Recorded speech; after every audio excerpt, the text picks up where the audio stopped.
Welcome to the Accidental Experts podcast. I'm your host, Bryce Hamilton. I'm a licensed clinical social worker and a child and family therapist. I have been in practice for over 15 years, and I'm also a mom of 4. So I know the challenges both professionally and personally. I'm so glad that you're here today to grow your parenting toolbox. Please come as you are and be ready to learn. My goal is to make you the accidental expert so that you can raise healthy humans.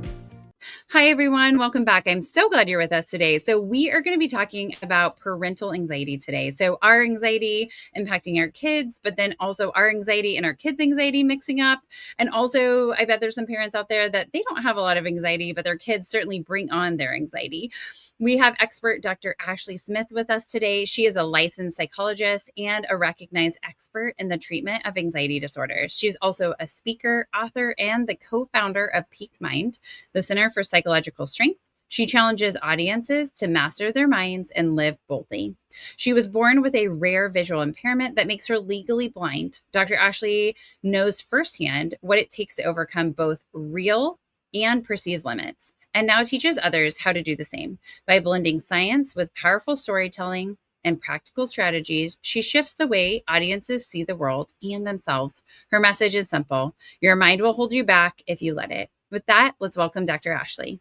Thanks for having me. I'm excited to talk about this. Yes. Okay. So we're talking about our anxiety as parents, which I think sometimes we're often talking about like our kids' anxiety or our own anxiety, but like we kind of forget that we have anxiety that might show up in our parenting. Absolutely. I like to say, the anxious apple doesn't fall far from the tree. And so we know anxiety runs in families. So chances are anxious kids have anxious parents. Yes. But there's also some research that suggests that even if you aren't prone to anxiety yourself, if you have an anxious kid, it's going to create anxiety in parents. And then how could you not be anxious in today's world? So I think it's just a really important topic to be talking about anxiety, the way it shows up in parenting and the way it influences how we respond and what we teach our kids. Yes. Yes. So important. So I'm glad you're here to help us out. Okay. So let's start with, what do you think are ways that anxiety does show up on a day-to-day basis that maybe parents don't recognize is anxiety, or don't recognize that like their kids are observing this anxiety? Yeah, there's a lot of thoughts that come to mind. One is in unspoken messages. So when I think about spoken versus unspoken messages, right? So the spoken, that's the words you're saying. That's the things you know that you are communicating to your kids. Great. That's helpful. They will pick up on that. But it's the unspoken messages that matter more. So for example, if you say, I just want you to try your hardest, and then they bring home a test grade and they got a B, and your immediate response is, well, why didn't you get an A? If you studied a little harder, you'd get an A. Your spoken message is try your hardest, but your unspoken message is it's got to be perfect, or it's a failure, or it's not good enough. And so we have these unspoken messages that convey perfectionism, fear of failure, fear of judgment, or just globally that the world is a scary place. Like I think about hanging out with friends and there were wonderful parents, very attuned to their child, loving, caring, and shaping up a lot of anxiety. We were hanging out on a dock in Minnesota once on a lake. Granted, we're around water, but the water was so shallow, the 3-year-old could have stood up if she fell in. And I think mom said no fewer than 30 times, be careful, be careful, be careful. And that really communicates the world is a dangerous place. You must be cautious, meaning you must be anxious. So we need to really look at those unspoken messages that we're sharing with our kids. Well, and I'm thinking about like when you're like, okay, yeah, you can go do this, but then the parent's giving like a look where it's like, I don't actually agree with what I just said to you. Like I said it, but like my face is saying no. Like, well, you can do that if you want. Right. But then it's like, the answer to that is no, I don't want to, but you really do want to. It can be so confusing. And then you want your parents to be happy with you too. Right. And so. Absolutely. Yeah, that's a great example of spoken versus unspoken message, right? The you can, but don't, right there. Absolutely. The other way I see it really show up is that we are coddling kids instead of teaching them resilience. And so that happens when you rush in to rescue your kids from a hard situation or from a difficult emotion. And so I get it. Good parenting 101 says, do whatever it takes to make your kid feel happy, healthy, and secure. Except when it comes to anxiety, that often backfires, because when we start to parent in a way that says, oh, that makes you anxious, don't do that, and we help them avoid rather than helping them rise to the challenge, we are Mhm. conveying you are fragile. We're conveying that actually is dangerous. And if it's not actually life threatening, it's discomfort, not danger. And we're Mhm. keeping them from building resilience and courage. And those are going to perpetuate anxiety too. Yes. Oh my gosh, so true. And it's hard because like our kids want to do things too that we're like not quite comfortable with, but like are developmentally appropriate, right? And Mm-hmm. it's like not to throw my husband on the under the bus, but he's the anxious one in our relationship.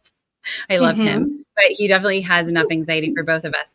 But it will be like, oh, I was like, oh, the kids walk to the neighbors. Well, are you watching them?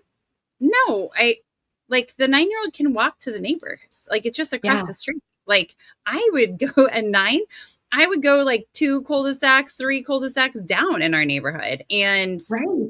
it was just that the expectation was you were at so and so's house.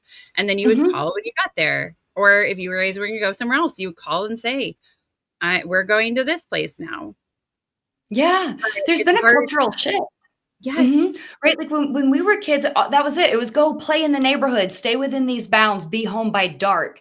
And Mhm. now, I think there's a lot of pressure on parents, even if you want to let your kids go and demonstrate age-appropriate independence, there's this pressure not to. I've heard stories of parents being turned into child protective services for letting their, uh, preteen play at the park by themselves, the neighborhood park.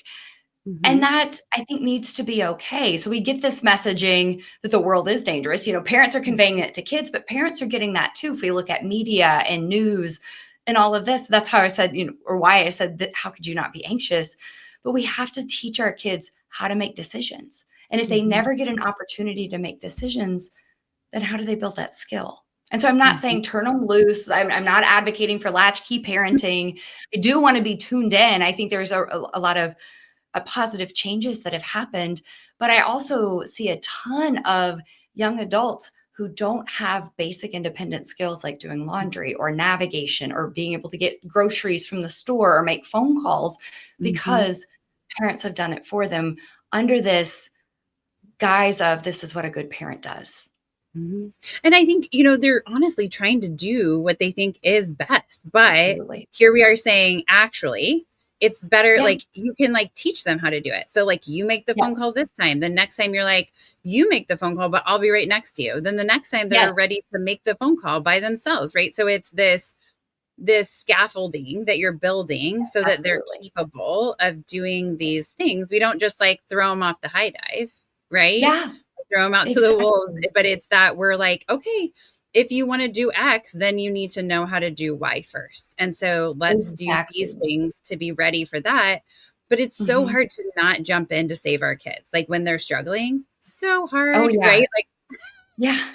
Especially yeah. if they're anxious, right? Because I think it pulls on every genetic fiber in your being to watch your kid be anxious or uncomfortable and not swoop in to make it better. That's very dysregulating for parents. And so it becomes Yeah. this cycle between parent anxiety and childhood anxiety. And so it is hard to have that response to remind yourself you're doing the right thing by letting them struggle, because Mhm. with the right support and skills so that they can be successful, but they're going to Mhm. build confidence and courage when they're able to have those experiences. Yeah. But it is hard. It is hard to So hard. do. Yes. Well, Mhm. and I think something I think every kid has anxiety at some point, but not Oh, yeah. clinical anxiety, right? Like we can Yeah. all feel anxious. But I have one daughter who is more on the anxious side, and she'll be like, I'm Mhm. scared, I'm scared. And she's scared out of everything, right? Like literally Yeah. everything. And I'll be like, hey, but you can't be brave unless you're scared. Bravery Yes. requires that you're scared first. Yeah. And so that means you do it anyways. Like it's okay for us to be scared and still be brave. I think that is the best message that a parent can give a kid, and then especially an anxious kid, but in general, because we're teaching them courage, right? We're teaching them bravery. And if they have that, they're going to be able to conquer any fear. They're going to have that trust in themselves, that Mhm. confidence in themselves, but you're not taking it away from them. And you're not communicating inadvertently that anxiety is bad or dangerous or to be avoided. You're saying, hey, this is a normal, natural part of life, and I Yes. know you can handle it. And that's Yes. what they need. Yes. Well, and I was thinking earlier, kind of like talking about like maybe trusting their gut too, or like Mhm. having a feeling about like what's good or bad. Like, is that something that is important for us to teach our kids? I think that gets really interesting because if you have a kid who's prone to anxiety, like your kiddo who is scared Mhm. of everything, right? Then a lot of times I think kids, because adults have a hard time with this too, tuning in and being able to differentiate what's worry versus what's my gut or my intuition. So my Yeah. bias is to teach kids if it's anxiety, we face it, we boss it back. So we're going to use logic against it. What are the chances? How bad would it be? Could you handle it? What happened last time? But then we're going to boss it back with our actions too. So unless it's a legitimately dangerous thing, I'm not going to turn a kid loose to drive a car when they don't know how, have those skills, Mhm. or let them bolt across the parking lot without holding hand when they're little and they don't know how to look for traffic. So if it's not legitimately life threatening, I'm going to teach them how to face it. And Mhm. I would err on that side rather than, oh, you're anxious, you better listen to that, because so much of it is Mhm. a false alarm. Yes, yes. I love that analogy because I think, Mhm, as parents, often we confuse real alarm and false alarm mhm. because the real alarm and false alarm exactly the same, right? So Yeah, like if you burn toast in your toaster oven, right? Or yeah, you or literally have a kitchen fire, the fire alarm is going off, right? Both times, same yeah, thing. It needs the thinking part to kick in, exactly, which is us to say, oh, that's just burnt toast, right? Or holy smokes, call exactly. 911. That's actually a fire. So it is Yeah, hard to trust ourselves when we have anxiety because we can't differentiate because it feels the same. It might be a false alarm, but same absolutely. chemical response, same fight or Yeah, flight, freeze, fawn happening, right? In our mhm, bodies. And as parents too, right? Like we get that thing of like, oh, I just feel like something bad's going to happen, right? And it's like, absolutely. well, okay, you're dropping them off at school. Like Mhm. it's, a club after school, right? Like the chances of it being safe are really high. Yeah, and it's difficult. I love that analogy, and I use the smoke detector all the time, right? That we have to differentiate between that, but it gets difficult, and where I get pushback sometimes is that what is actually threatening and what isn't. A bad Mhm. grade is not a real threat. That's a false alarm. It is Mhm. not going to ruin your kid's future. I can give you so many stories of people who failed out of high school, failed out of college, and have gone on to be ridiculously successful, right? So Mhm. a bad Mhm. grade is not a credible threat. That's not the same as a bear in the woods. Mhm. Going outside in mismatched clothes, or not having your hair done, or being assertive, or making someone mad, making a mistake, failing, none of those are Mhm. actual threats. And so we have to model that and really get on board with that's actually burnt toast. Mhm. Uncomfortable, but it's burnt toast. Where it Yes. also gets hard is I remember, way back early in my career, I've been working in the anxiety world since the early 2000s. And to your point about dropping kids off at schools, it used to be really easy to say, yeah, what are the chances? That's not going to be a thing. Like they're going to be safe there. And now we actually do have school shootings, and Mhm. every kid has to go through active shooter drills. And to check into a school, you have to go through security. And some schools have metal detectors. So very much kids are getting the message, I'm not safe at school. Parents are getting the message, I'm not safe at school. But we really have to kind of weigh the risks and the benefits, right? That we Mhm. cannot guarantee, you cannot wrap your kids in a bubble and keep them locked away in their room, safe from every potential threat. So we do have to take some risk in the pursuit of living a full, enriched life. And that's difficult. It's really Mhm. difficult to do. Yeah. What advice do you have for parents on that? Like, because I do think like the intruder drills and Mhm. like that's like one of those things where it's like, well, of course I want my kid to know what to do, right? Because Yes. if we practice it, then we can implement it, right? And it's Yes. not something new, right? Just like Mhm. tornado drills, like right. I want them to know what to do. We live in Kansas, and so there are real tornadoes here. Thankfully, we've Yep. never actually had one here, but we have to practice it. And so, but it's scary. I mean, it is scary Yep. for kids to practice those intruder drills, or Mhm. sometimes they call them other things than intruder drills, like red light drills or different things, right? Mhm. To say maybe something less scary, but how do we help Yeah. parents to feel good about dropping their kids off at school? Yeah, but I love what you just said about the tornado drills, right? Tornadoes are a credible, well, not credible, they're a possibility Yeah. in Kansas and Nebraska and Oklahoma in certain states. And so we do have to practice those drills. And then it becomes about right sizing worries, right? For both Mhm. parents and for kids to say, yes, it is possible, but is it plausible? Is it likely? And Mhm. if it is going to happen, I want them to know what to do. So I do think it makes sense to practice. It's also where my head actually went is there's a lot of kids who are afraid of throwing up. And Yeah. parents naturally want to say, you're never going to throw up, sweetie. But you can't promise that.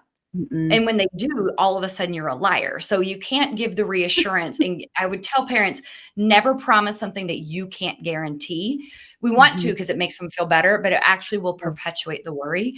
So Mhm. instead, we teach kids how to throw up, right? If you feel nauseous, then you go to the toilet, you throw up. Okay, cool. So they have the skills to know what to do.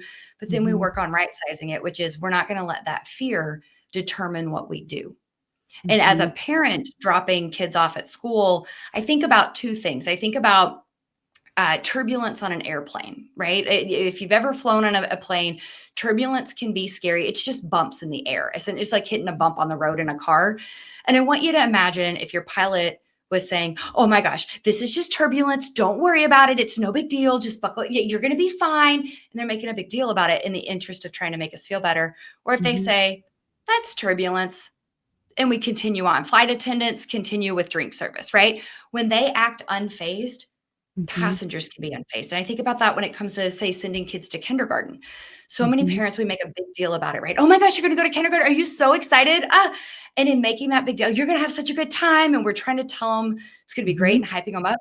We're building their anxiety because we don't say, go brush your teeth. It's going to be amazing. You're going to be fine. We're like, go brush your teeth.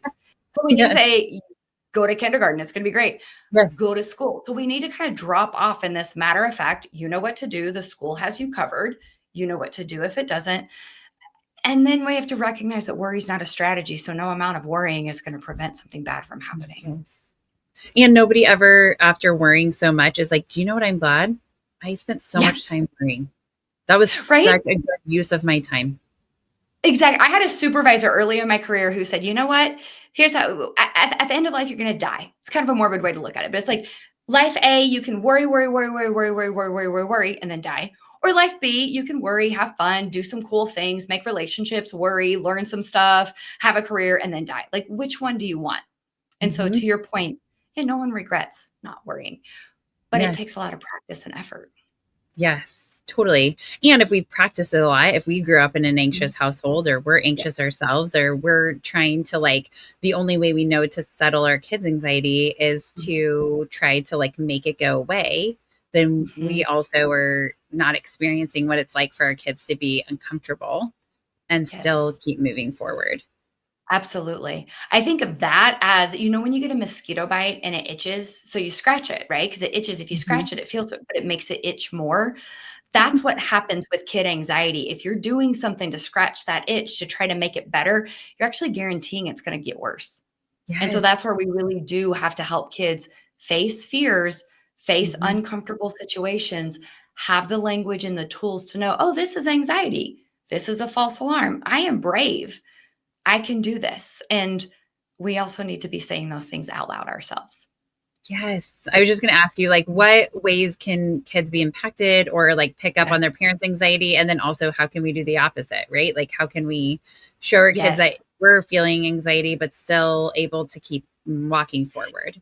absolutely. It is absolutely okay for your kids to know that you are anxious. I think there's pressure, right? I have to hide it. I don't care how good of an actress or actor you are. You don't get an Oscar, your kid will know. So Mhm. the thing is, what kids see is maybe let's say you cope well with stress or anxiety 98% of the time. 2% of the time you lose it. That's all they see because we do all the good coping internally. I think we need Mhm. to pull back the curtain and show them what we're doing internally. And that sounds like two sentences. I'm feeling really worried, anxious, scared, uncomfortable, nervous, embarrassed, whatever it is, I'm feeling word. So I'm going to coping skill. I'm feeling Mhm. really worried about this project at work. So I'm going to remind myself that I've always been successful. It will turn out fine. I'm Mhm. feeling really agitated right now. So I'm going to take some deep breaths. So it's not a lecture, Mhm. it's just labeling the feeling and articulating how you're handling it. And that over time, it's going to seep in. It is not going to be a light bulb moment where all of a sudden your kid goes, "Oh, mom, I see what you did there. Cool, I got it." But if you make a practice out of this, Mhm. they're going to start to do that too. So I think Yeah. that is a great thing. I feel really nervous, so I'm going to be brave and face my fear. That's great. Mhm. I love when families get together and they're all doing exposures, and exposure is just the clinical term for facing fears. So, and I have worked with so many families where parents are modeling that and they are such a better coach because of it. Kids learn more from watching their model, whoever it is they're looking up to. They're going to learn more by watching someone struggle and overcome than watch Mhm. someone do it perfectly. Yeah. So think of, jumping off a high dive. If you're trying to get your kid to do that, you don't just walk up and jump. That's great. If they're nervous, you walk up and you let them see you take a deep breath and I can do this, and then jump. You show them fear and then success. That's what's Mhm. going to help them. Mhm. Because we're going to feel it. I mean, fear is just a natural part of our body saying there might be danger, right? There Yeah. might be something that is dangerous, unsafe here. Yeah. And so we're going to Which get that. happens even when, yeah, that's going to happen anytime we step out of our comfort zone or do Mhm. something different than we are used to. That's Yeah. all that means. This is different than I am used to. Mhm. Well, and our brain doesn't want us to change. It wants us to keep No. everything the same, right? It's like Yes. if we could just, we can be in second grade forever, this would be so cool, Of right? course, right, because we do it and then it's like, "Oh, I did that and that was okay. I am safe." If nothing ever changes, I have that guarantee of safety. Anxiety Yes. chills out, but anytime we're moving into, I like to use the term VUCA, it's a military term, but volatile, uncertain, complex, or ambiguous. So anytime we're moving into unfamiliar, new, uncharted, or different than we're used to, you're gonna get Mhm. anxiety because we don't 100% know how it's gonna go. Yeah. And so many things we don't know how Mhm. they're going to go, right? Yeah. There are times where I remember dropping my daughter off in kindergarten and she was not my like super nervous kid. And so I wasn't expecting it from her, but there was a lot Yeah. of crying, right? Getting out of the Mhm. car. And I was like, oh my gosh, like, how is this going to go? But I'm acting like calm. I'm like, you got this. Yeah, oh, and no, that's the right thing, but it is so excruciating, isn't it? Yes. Like, you probably As got in they're the like car and just pulling stopped, totally my fine. kid out of my vehicle, right? And they're Yes, like, we got this. And I'm like, yep, you do. Yeah. yeah. And I'm like Oh, that's emailing the such a school hard counselor, how thing. did it go? Right. Like I just, right. But I didn't say it in front of my daughter just so that, she Yeah, didn't know that I was kind of concerned about her having such a hard time transitioning. But I did need to yeah. have my anxiety settled to know that she wasn't like crying through the whole day, which they never do. And I know that they Mhm. almost never do. I've had a couple of Almost kids. never, right? It Yeah. but there's always that, like, that was the first time you dropped her off, so it was unknown. Even if every Yes. other kid had been fine on the planet ever, there's the possibility yours wasn't. So, of course, Yes. you were feeling anxious. But what a brave thing that you did to say, "You're fine," and model trusting the teachers, because that unspoken message is that you Mhm. are safe because mom wouldn't drop you off somewhere you weren't okay. Your teachers have you. Yeah. They're, helpers. They're good, trustworthy adults. So, well Yeah. done, but ouch, Yes, so but it's hard. so hard, right? So, like, I think, Yeah. a lot of times parents will say, like, I feel like we're the only ones going through this. And I'm like, look, if you were, once I'm done with helping your family, I will be retiring. Right? But I mean, Yeah. fortunately or unfortunately, I have lots more to see. So, I mean, I think it's Yes. it's being aware that like everybody's going to have anxiety at different times and for different reasons at different Yes. places, right? And so us too. I didn't think Yes. I was nervous about dropping my daughter off at school. I didn't feel nervous, but then when she had her reaction, then I started to feel like, oh shoot, what did I not do Right? right Am I here? doing something wrong? Yes, Yeah. I like messed this up. I thought thought we were all set, and then here we Mhm. are, and right. And so, but I Wow. knew she was going to be okay. But it's like that Yeah. moment of like, am I being a good parent? Is this the right thing to do? And they at our school they yell at Absolutely. you if you get out of the car, thankfully, because then I couldn't get out of the car and do anything about it. Right? It was just like I am a Yeah. victim to this car line. Yeah, you just gotta So go, "Oh, it is," but what I love that you're sharing so candidly about that because that is such a universal experience, and I tell people all the time, "You're not special." I don't care what it is you're going through that's happening with your family, I can probably come up with 100 other people off the top of my head in the last yeah, year who've done that, yeah, right? And I'm one yeah. person. So you're not special. But the other thing is we really need to work on hard is not bad. And I think one of the best things I want to teach kids courage from the time they are 5. I've worked with 5-year-olds where I'm having them practice. I am brave, and having a brave body where they've got their shoulders back and their chin up. And so I want to teach them that. And I want to teach them that hard is not bad. Like, you are someone who can do hard things. And that's really important for resilience. Yes, so important, because to be resilient, you have to have adversity. Like, Yes, and that's by also just definition. the definition of what's going to happen. And we all, I don't know if anybody out there has not had anything hard happen. Like, hit me up. Let's write a book. Let's make it happen. But otherwise, all the rest of us, right, are doing hard stuff on the regular. Like, it is the most, for sure, besides dying eventually, that we all have. Is there are going to be adversities. There are going to be challenges. There are going to be really big hurdles. Yeah. And one of the things that drives anxiety, it no matter what form or flavor it is, it boils down to something bad is going to happen. I can't handle it. So the more you know I can do hard things, I am someone who does hard things, I can handle hard feelings and hard situations, build that trust. That's why I say that's where confidence comes from. What a gift to give our kids. And as a parent, right, that you're building your own, I can do hard things repertoire, your catalog of evidence that proves you can do that. But that is such an important thing for everyone.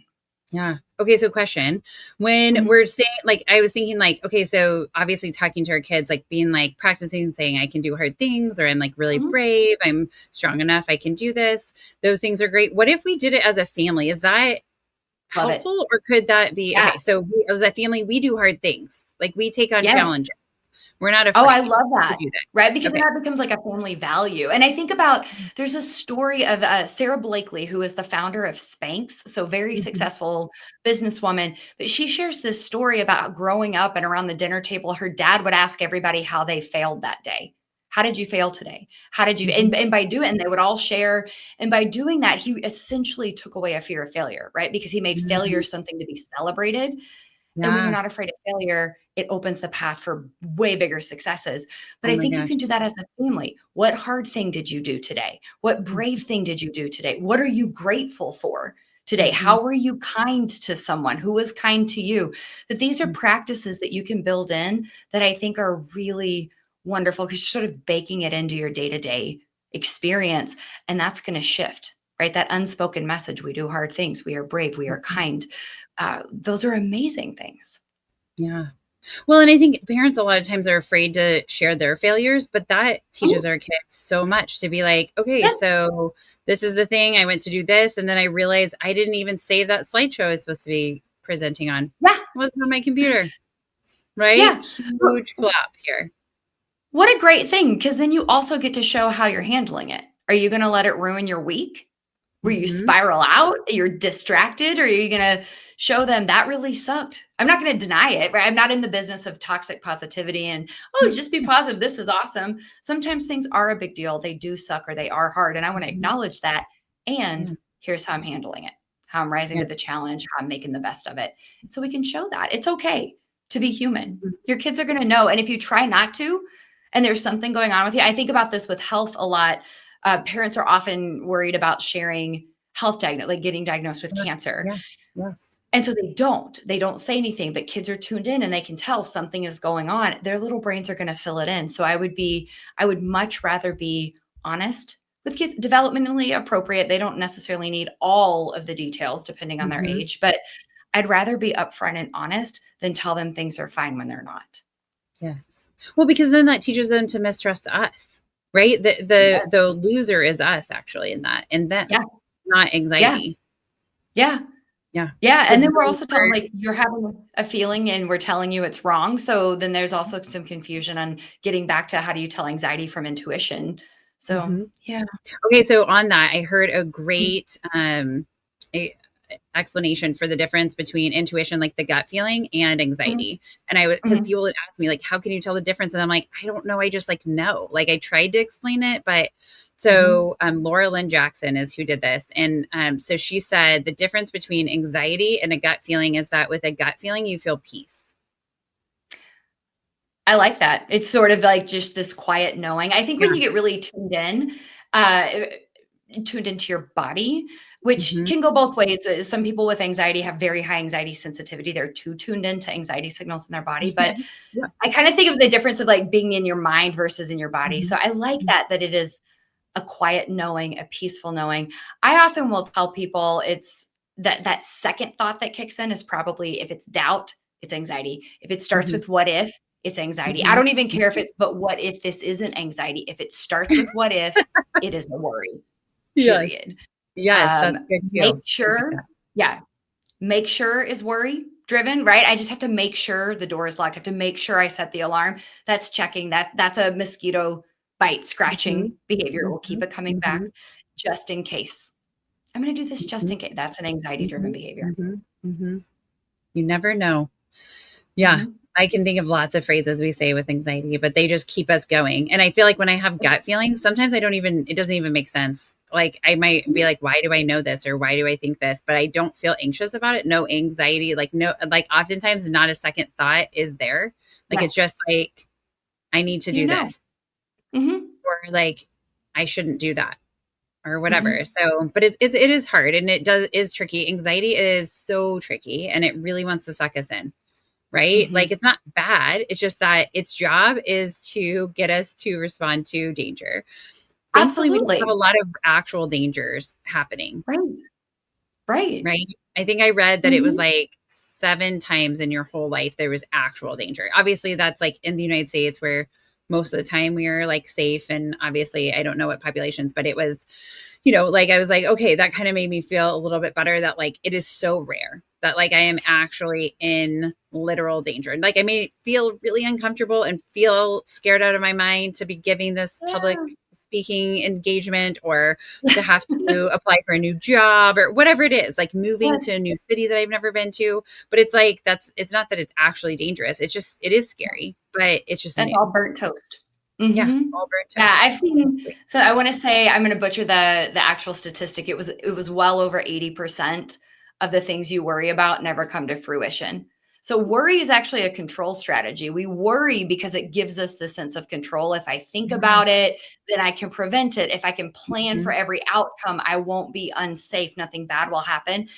It's not an effective strategy. So I Yeah. really make the difference between, or the distinction between, productive and unproductive worry.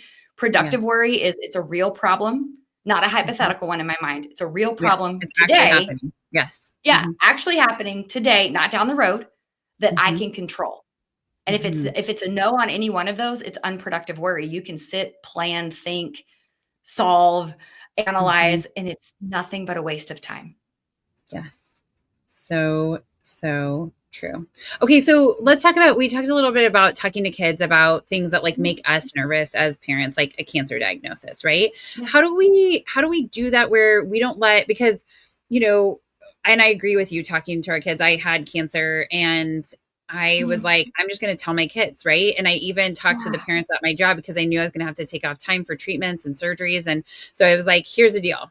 This is something that's real, that's happening in the world. Is it okay if I tell your kid that I have this diagnosis? Because I'm going to live through this. And here I Mhm. am, right? I was not a Yeah. liar. And I'm like, so I want to talk about this, because then this makes it a safe thing to talk about, to not be scary, Mhm. to be something that we can Mhm. engage. And Yeah. everybody said yes. Every single family that I talked to said yes, which was amazing. Yeah. And I think that's good. But then it's also like, okay, I might be scared, right? Like maybe my doctor gives me like a 10% chance to live. Like I am scared. I am going to Yeah. die. Or maybe I won't, but like, what are the chances? So how do we keep when we have a legit anxiety, how do we Yeah. keep it from spilling over, or how do we moderate it? Yeah. I think that is such a timely thing to be talking about, because in today's world, I mean, I'm getting a lot of uh, conversations, requests for trainings and help with dealing with state of the world anxiety, right? That Mhm. there's a lot going on in families, in communities, in our country, and on a global Mhm. scale that legitimately is concerning, whether we're talking climate change or racial inequities and violence and war. There's a lot going on, and Mhm. kids are hearing it. Right. If you step outside your house, they're going to hear something. So we Yeah. do have to have conversations. So part of it, I think, is making sure that you are keeping your own anxiety in check. I will die on this hill. Stop watching the news. If you're going to take in news, read it. Read it. Don't watch it because it's overstimulating for your nervous system and it's more noise than news.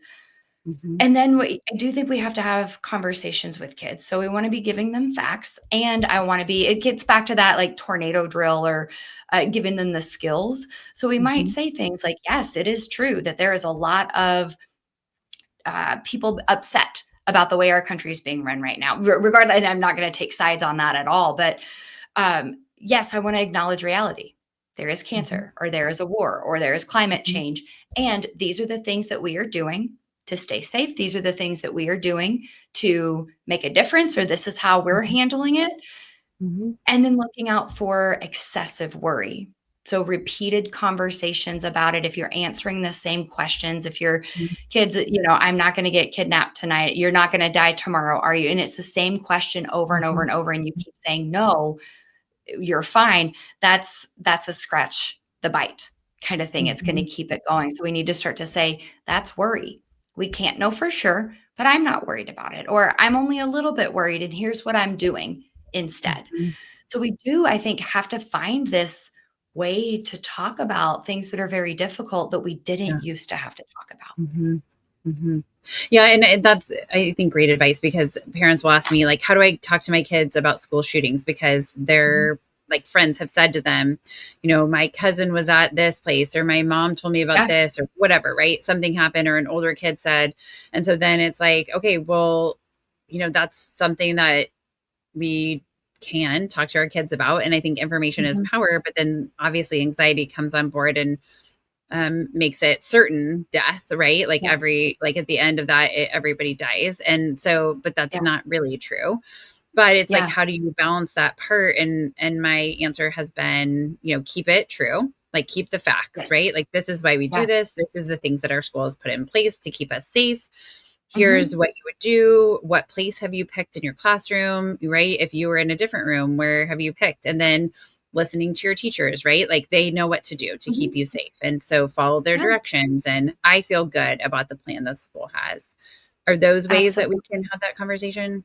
I think those are great. I also think I loved that coming back to just the facts.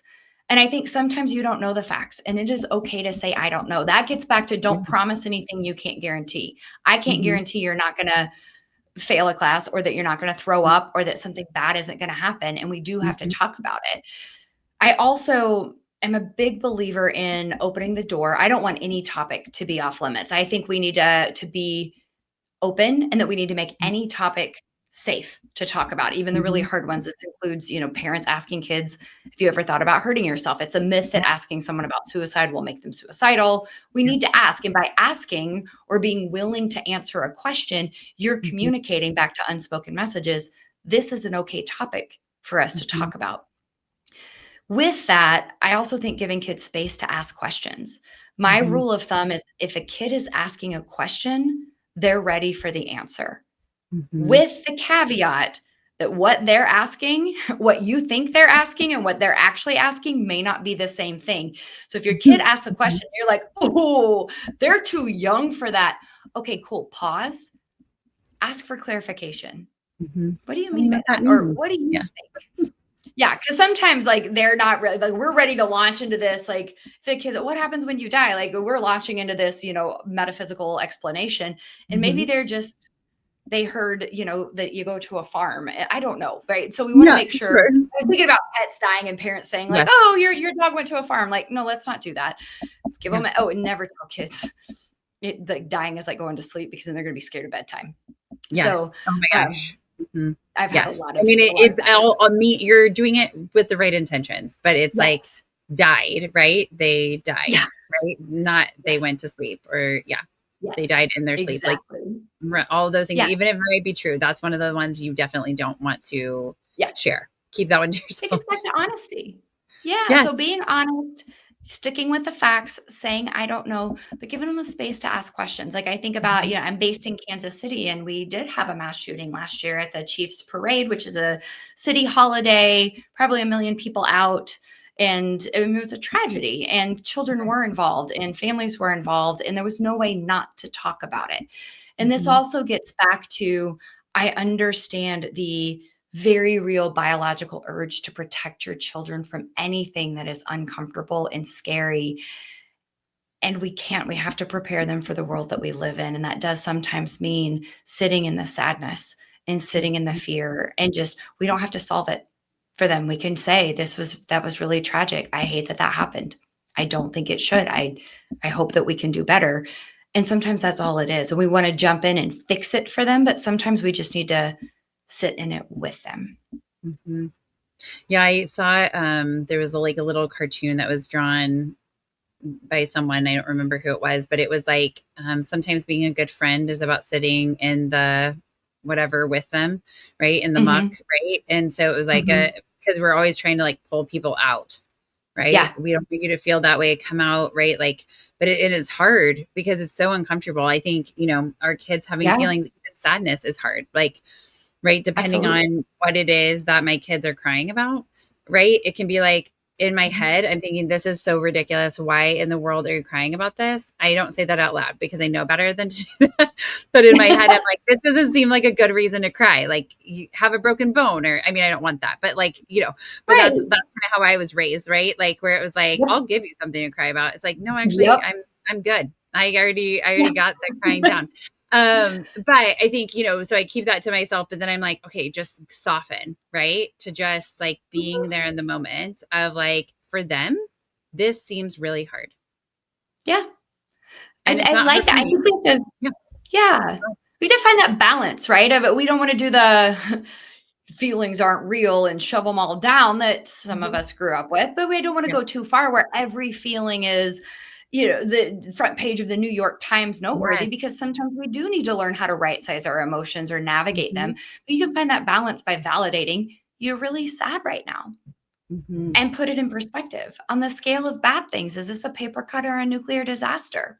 And that's one of my favorite ways to acknowledge, oh yeah, this is a bad thing, but it's not that bad. Right size it, right? Like, we don't need to melt down over, I don't know, getting your new shoes dirty. Like, okay, is there anything we can do about it? So it is, I think so much of being human is a balancing act, not too much and not too little. It's all about the Goldilocks zone, I guess. Yes. Just right. Yes. Which is so hard because it's so hard to find that sometimes of like our kids have a big reaction. So then sometimes we get trapped into the big reaction of like, this is life-changing, especially like friend stuff. I find that like parents, it's hard to not go off the deep end, or like, I don't like that person anymore, you shouldn't hang out with them. It's like, whoa, because next week they're going to be best friends again. And so, I mean, maybe not, but like in some of the things, it's just like, okay, we've got to be the potted plant to stay kind of like calm, right? In it, and to like help them solve that. And like, what ideas do you have, or what could we do, or what do we have control over? What ideas do you have? I mean, it's so hard. Yes, it is. I think it's really easy for me to sit in my cushy office and tell people what to do, right? But I have the luxury of, I've been thinking about this for decades, and I'm not doing it in the moment in the trenches, right? So this stuff is really hard. And then the other thing is, kids are different. So what works for one kid may not work for the other kid. And it's amazing to me how very different two kids with the same genetic input, right? So same biological parents, same environment, can be dramatically different. And so it's hard to know what to do. And then there's so many. My world. Right? If you've got one that's a little more anxious, one that isn't, and then they're going to flip flop and play like, Freaky Friday some days and do different things. And it's really tough. And as soon as I get it figured out, I like will be on to something else. Like, I'm just certain, or they'll be grown or something, right? Like, I'll be like, so glad I have that skill as a grandparent. Right. Like, there you go. Then you just get to have fun. But, I come back often. I had this supervisor early in my career. I was an intern at a children's hospital. And I had this supervisor who'd been in practice probably 30 years at that point, almost. And we were having dinner one night, and he says, you know what? Kids are really resilient. You got to work hard to mess them up. So I want to throw that out, because it's really easy to sit here and talk about, this is what you should do and this is what you shouldn't do as a parent, or you're going to make your kids anxious. And there is truth that a lot of child anxiety is perpetuated and maintained by parents behaviors and reactions. So we do want to change that. And no single moment is going to wreck your kid. And you're going to do some stuff right. And no matter how much you do right, there's going to be something that leaves a scar. We all grow up to have our things from childhood. And so just to keep that in mind, because it is really easy as a parent to second guess everything, to beat yourself up, and to know you're going to miss the mark and you're going to do a lot right. Yes. That's such a good reminder, because I think it's so easy to get into that place of like, I have to be the perfect parent, or this is the only way to do it. And oh my gosh, I've messed them up for life. And we started a therapy fund for our kids. It's a savings account, number saving. I joke about that too. I think everybody could benefit from therapy. But yeah, it's a little bit of a joke. You can do everything right. Your kid's still going to have something to talk to a therapist about. Because we're still working through all the stuff. Okay. So let's talk about, like, for those feelings that we feel like anxiety is running the show. You've given lots of really great advice. But I can definitely, like, OCD is a type of anxiety, right? Obsessive compulsive disorder. And that guy loves to run the show. Anxiety in general does, but OCD is a real jerk. Yes. And so what are some of the things that families can do to help manage those things, like to create a calmer, healthier environment for their family? 3 things. 1, learn everything you can, right? So if your kid had diabetes, you would know what that is, how to treat it, how to test blood sugar, how to treat highs and lows. You would know. OCD is a medical go to the condition. hospital, right? Yeah. All the things, you know, every single part. Yeah. Absolutely. And that somehow we're like, oh, mental health, anxiety, OCD. We need to think of those as legitimate medical conditions. Learn everything you can, because what is actually effective there is not what comes naturally to parents. So that's number 1, learn. Number 2, separate your kid from the anxiety. So there's your kid and there's OCD. Or there's your kid and there's worry. There's your kid, there's the brain bully. I don't care what it is, but we are going to name it as a separate entity. And we're going to start to separate it, because I'm going to be very supportive of your kid and not of OCD. And when we can start to separate that, it makes it a lot easier to do what you need to do as a parent, which is to be supportive. And what I mean by supportive, it's this approach to parenting that was pioneered by a group out of Yale. And that parents are either accommodating. So they're going to, I like to use the feed the dog. There's this metaphor, kind of like the mosquito bite one, but imagine you've got a big mean dog, comes up and it's begging for food. You're having family dinner and you're like, 1 little bite's fine. You give it a bite, it's happy, it runs off. Tomorrow, here it comes and now it wants 2 bites and it runs off. And then the next day it's 3, and it keeps going on and on and on until it's eating all of your food. And you decide, we can't do this anymore. And you're not going to get rid of the dog, because my example doesn't work if you do. And we're not going to eat out all the time because that's too expensive. So what do? Right? You can't reason with the dog. You can't say, no, dog, go eat your Alpo. You can't have our pasta. It doesn't work. So you have to stop feeding the dog. And if you stop feeding it, this is a nasty, mean dog, right? It's not just going to be like, okay, and go off. It's going to beg and bark and whine and scratch. And are you going to feed it then? No. And if you don't, eventually it will give up and go away. OCD is like that dog. Every time you feed it, it guarantees it comes back for more. And you cannot use logic with OCD. It will not work. And if it does, that's called reassurance, and it's a feed the dog. I guarantee that worry comes back again. So some parents tend to be accommodating, and they really feed the dog. They're like, oh, my kid is so anxious. They're like protecting, overly protective, over helicoptery, or feeding the dog. Some parents go the other extreme, and they're more like, suck it up. You shouldn't feel anxious. Just do it. And they push too much. And we need a little bit of both. We need the support. We need like the caring, I get you, from the accommodating parent, but we need you can do this from the other parent. And that's what we mean by supportive. So when you can do that, that means you're not taking OCD personally. It's not about you. That's why I like to separate it from your kid, so you don't get offended. You don't get into a battle with something you're not going to win. It's not about respect. It's not about defiance. It's a neurological glitch, right? It's like the brake pedal got cut. So they're stomping on the brake and the brakes aren't working. And you're going to stop feeding the dog. That's how OCD and anxiety end up taking over households, is because the kid is feeding the dog, parents are feeding the dog, everybody's accommodating it, everybody's allowing avoidance, and you have to stop doing that. And so those would be my best piece of advice. Learn, separate it from your kid, and stop feeding the dog. Yes. And if you're interested in that training, that's called the SPACE training. And the book, do you know what the book's called? I'm blanking on the name. I think it's Supportive Parenting for Anxious Emotions of Childhood, something to that effect, by Ellie Leibovitz. Yes. And he's been on the There's podcast. Listen to that episode too. I said he's actually been on our podcast, so you can listen to that episode too. Awesome. Yes. Yeah, he's fantastic. There's another author that I really like in terms of practical guides for parents, and it's Tamar Chansky, Freeing Your Child from Anxiety, Freeing Your Child from OCD, Freeing Your Child from Negativity.